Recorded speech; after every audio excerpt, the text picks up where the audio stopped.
श्री संत कवी महिपती महाराज रचित संत लीलामृत ग्रंथ अध्याय पहिला जालंधराची गोष्ट।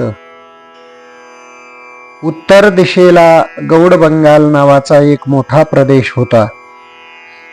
तिथे त्रिलोकचंद नावाचा एक पराक्रमी राजा राज्य करीत होता। त्याला मैनावती नावाची स्वरूपवान पत्नी होती। पुढे तो अचानक मरण पावला।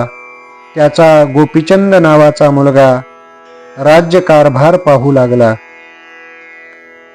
त्याला लग्नाच्या सुंदर 1200 बायका होत्या। नाटक शाळेतही त्याने 1600 स्त्रिया ठेवल्या होत्या। राजा विषय सुखामध्ये असल्यामुळे त्याचे राज्यकारभारावरील लक्षच उडाले। त्याचे मंत्री मात्र पराक्रमी होते, म्हणून राजा निष्काळजी होता। अशा तऱ्हेने गोपीचंद ऐश्वर्य भोगीत होता। त्याची आई मैनावती मात्र पतिवियोगामुळे सदैव दुःखी कष्टी असे। एके दिवशी जालंधर नावाचा तपस्वी या नगरात आला। ऐहिक सुख माया ममतेचा त्याग करून तो फक्त आत्मसुखाचे चिंतन करीत असे। कोणीही भोजनास बोलाविल्यास त्याचा स्वीकार न करता तो आपल्या पोटापुरतीच भिक्षा मागून आणून त्यावर निर्वाह करी। एके दिवशी नेहमीप्रमाणे जालंधर अरण्यातून लाकडांची मोळी घेऊन येत असताना मैनावतीने पाहिले। लाकडांची मोळी डोक्यावर घेऊन जालंधर येत होता। ती मोळी मस्तकावर अधांतरी होती।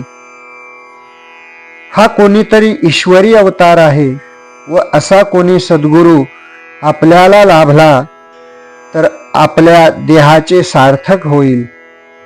जालंधर कोणीकडे जातात इकडे तिने लक्ष ठेवले। ते गावातील एका चव्हाट्यावर जाऊन बसले। असे पाहून मनाचा दृढ निश्चय करून मैनावतीने पूजा साहित्याची तयारी केली। षोडशोपचार पूजेचे साहित्य बरोबर घेऊन ती जालंधराकडे गेली व मनोभावे त्यांची पूजा केली। नमस्कार करून म्हणाली, स्वामी मजवर कृपा करावी। जालंधर म्हणाले, बाई माझ्याजवळ काय आहे? सर्वांगास भस्म लावून मी सर्वत्र भटकत फिरत असतो। गोपीचंदाची तू माता आहेस। तू एखाद्या थोर तपस्वीकडे जा। जालंधराचे हे बोलणे ऐकून मैनावती म्हणाली, स्वामी महाराज मी आपणास भावपूर्ण मनाने शरण आले आहे। तरी कृपा करून मला आपण उपदेश करावा। मैनावतीची आपल्यावरील दृढ श्रद्धा पाहून जालंधराने तिला उपदेश दिला।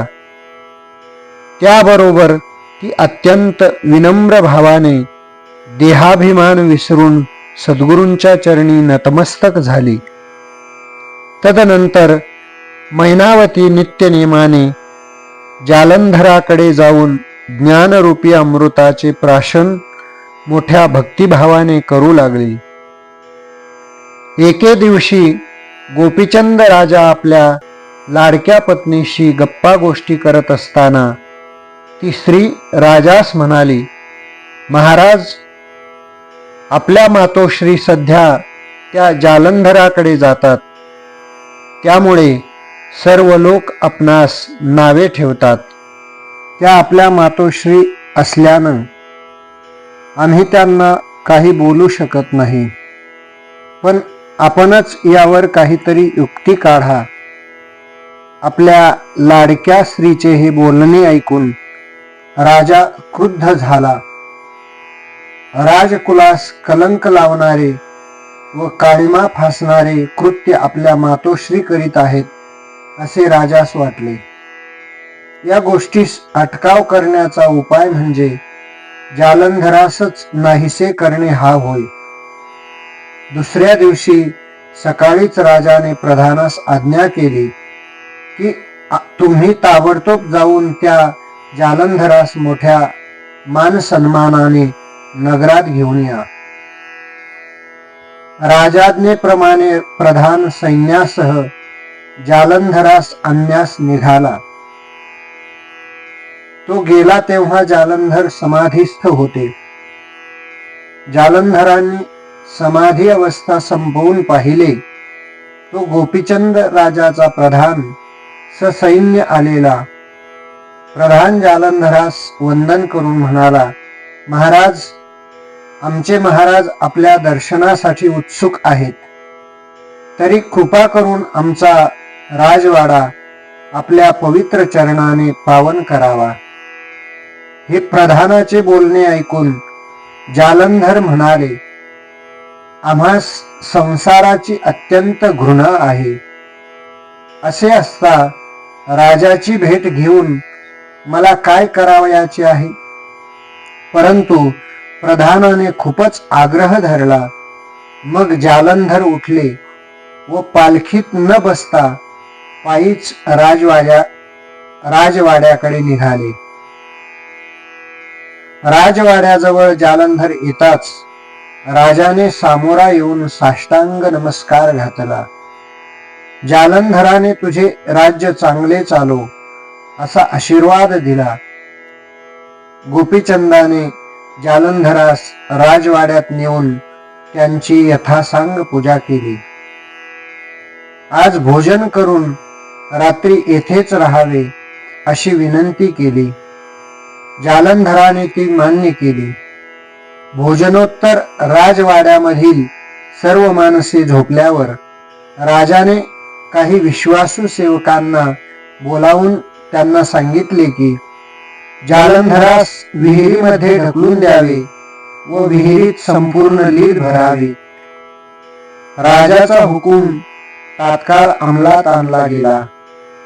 परंतु चमत्कार असा झाला की जालंधराच्या वर ती लीद 10 हात अधांतरी राहिली व आत निर्मळ जलामध्ये जालंधर व्यवस्थित बसून राहिले.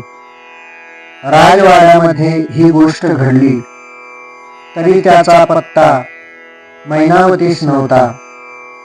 ती नेहमीप्रमाणे जालंधराकडे गेली, पण तिथे जालंधर नव्हते.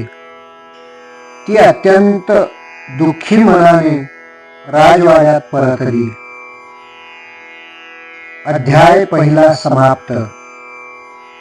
पुंडलिका वरदा हरी विठ्ठल श्री ज्ञानदेव तुकाराम पंढरीनाथ भगवान की जय. माऊली ज्ञानेश्वर महाराज की जय. नवनाथ महाराज की जय. संत कवी महीपती महाराज की जय.